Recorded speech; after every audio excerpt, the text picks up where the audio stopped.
All right, so we're looking at 4.4, trigonometry of all the angles. And so this is branching out of just our unit circle. So if we have a circle that has a larger radius, so some other radius, we'll just call R, and we're going to still let T be our angle that we're talking about in here. Now this is very similar to the one we did earlier. The one we did in 4.2, we had a radius of 1. So in that case, sine was just the y value. But because we have a radius, so if you think of dropping that down again, this is our x, this is our y, and we have our triangle, so opposite over adjacent. So now it's going to be y over r. And so this was with a circle of radius r. Cosine would be adjacent, so that would be x over r. And tangent would be opposite over adjacent, so it'd still be y over x in this case, and x cannot equal 0. So the tangent didn't change with the change of the radius, just our sine and our cosine. So now as we come to our reciprocal functions, cosecant is the reciprocal of sine, so it's going to switch a little bit too because we're going to have the r now on top over y. Secant is the reciprocal of cosine, so it's going to be r over x. And cotangent is not going to change because it's the reciprocal of tangent, so it's x over y. Now again, these reciprocal functions have their domain restrictions, that we can't have the y being 0 or the x being 0 or the y, or we get that undefined. And so this is how we can take care of if we have any given point that in which the radius is not necessarily 1. Now, we're going to spend a lot of time in your homework this time talking about reference angles. So this idea of a reference angle is always taking our angle back to the first quadrant. So which one does it have similar features to as we go into that first quadrant? Okay. So I'm going to fold that just so that I can keep working here. All right, so in our unit circle that we had before, oh goodness, okay. We're gonna go ahead and start with R0. So our first quadrant is our basis of everything. So this is our 45. We have our 30, and we have our 60-degree angles, and our 90, and our 0 degrees. Now we want to make sure that we're keeping reference angles, so we're doing our radians also.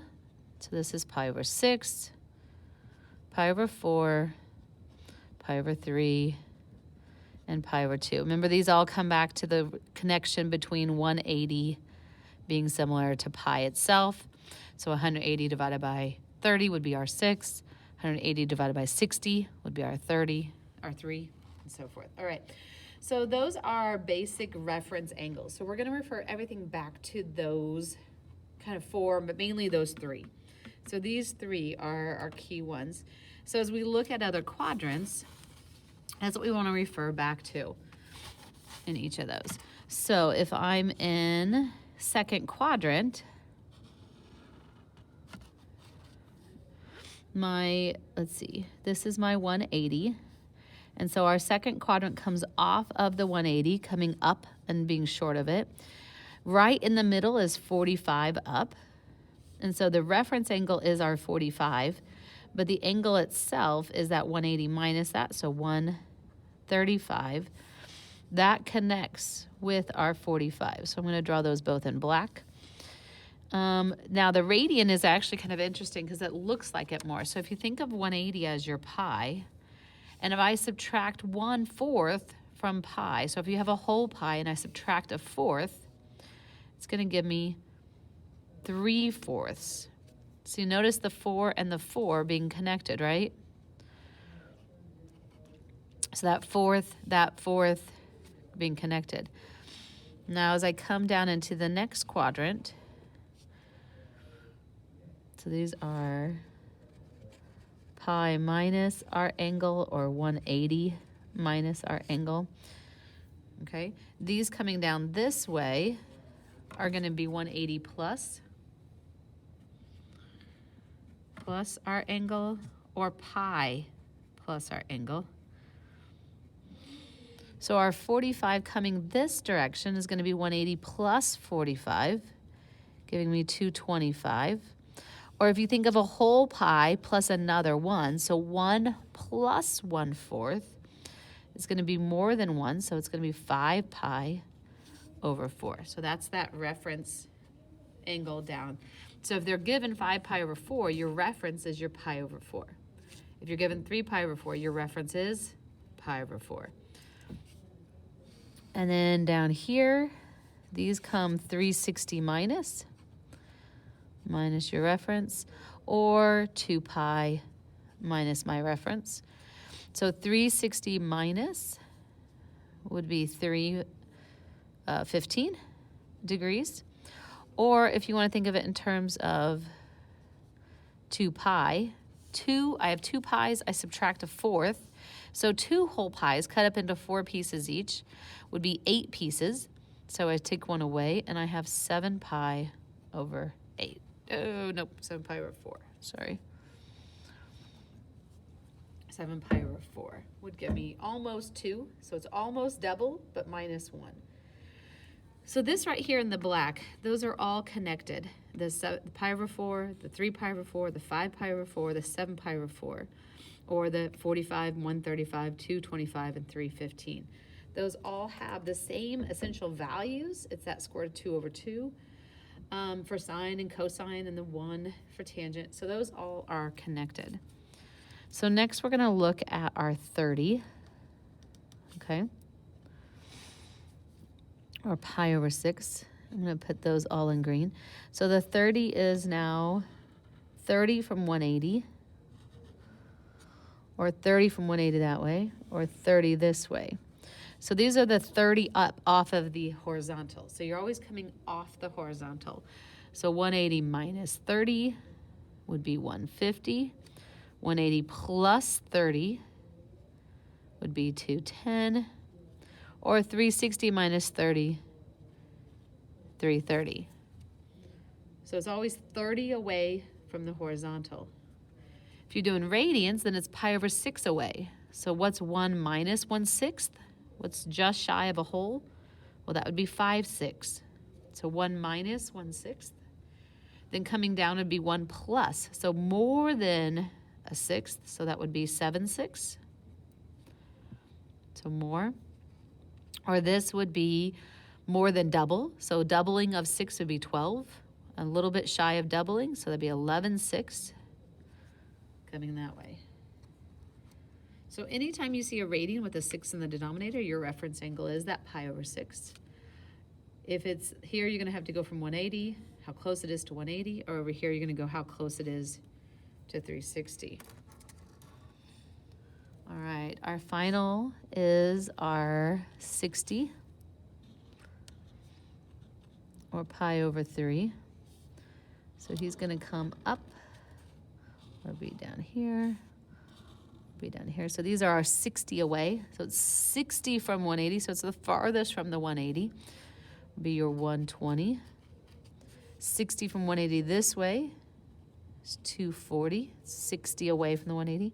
60 away from 360 is my 300. So those are all 60 away. Or pi over 3 away. So it's 1 minus pi thirds. That would be 2/3. So it's away from the whole. Coming down here, it's more, so more than 3. So how about 4/3? Or this would be almost double, so almost double of 3 would be 6. Just shy of that would be 5. So 5/3 coming down here. So the colors kind of help us see the reference angles. So anytime there's the 3 on the bottom, that references back to that pi over 3. Or if it's 60 away from 180, or 60 away from 360. Again, very important that you're always coming off that horizontal plane. Okay? Always coming off that horizontal plane for your reference angles. All right. Now, you still have the hand trick that still works with all of this. And then we just have to look at what happens and what's different between them. So finding the coordinates for the triangles at 30. So the 30 we talked about before. that is your, let's see, it's going to be square root of 3 over 2, comma 1/2 would be its coordinates. But now if I take that same point, so that reference over here at the 150, instead of being positive and positive, now this quadrant, notice all of this quadrant, the x is negative. So as I look at these quadrants, so let's come down here and draw our quadrants. In the first quadrant, second quadrant, third quadrant, and fourth quadrant of any circle, in your first quadrant, all are positive. Over here, our x coordinates are negative, which makes our cosine negative. But sine and tangent will be positive. Or sorry, sine will be positive. But if one of them is negative and the other is positive, then tangent is negative. So cosine and tangent are negative in that second quadrant. So the x would be positive, but the y would be negative. So x positive, oh goodness gracious, backwards. X is negative, y is positive, giving me sine being positive, cosine tangent being negative. Third quadrant, we have both being negative. So x is negative, y is negative, which gives me both sine and cosine being negative. In tangent though, however, when you do a negative times a negative, you end up getting positive. So tangent is positive. So what you'll see sometimes is we'll put letters for in the quadrants. We'll say all of them are here, sine is positive here, tangent's positive here. Similarly, when we get to this quadrant, our x is back to being positive, but our y is negative because we're down below. So y being negative means that sine is negative, cosine is positive, and if one's negative, one's positive, that leaves me with a negative in the tangent. Tangent is negative. So what we do is we put a C for that because cosine is positive. Here, tangent is positive, giving us a T. Sine is positive, giving us the S. And all are positive, giving us A. So you'll see sometimes we write out this ASTC just to kind of help me remember where they're positive and where they're negative. So as I look at their coordinates, so between 30 and 150, the coordinates are the same. The only thing that changes is which one is positive and negative. So in this case, our cosine value would turn negative, but the sine value would stay positive. 45, our coordinates were square root of 2 over 2 and square root of 2 over 2. Now if I go 315, 315 is down here in this fourth quadrant. So the x is still positive, but the y is negative, which gives me that, which tells me that sine is negative, but cosine is positive. 60, my coordinates are 1/2 and square root of 3 over 2. 240, though, puts us where? 240 is larger than 180, but less than 270, so it's over here. So in this quadrant, they're both going to be negative.